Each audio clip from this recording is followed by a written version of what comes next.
A real encounter. I was so excited to visit the Navajo reservation with my bestie Karen. Her grandmother's place in Tuba City seemed peaceful at first. Then we saw that dog. Black, shaggy, and wrong somehow. It stared at us through the window, standing on the wood box. Later, we caught it trying to open the door, with its paws. That night, we heard footsteps on the roof. Something jumped down.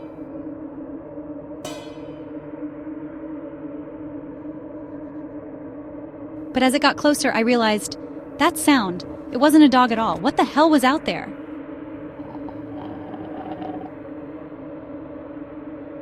Subscribe for part 2.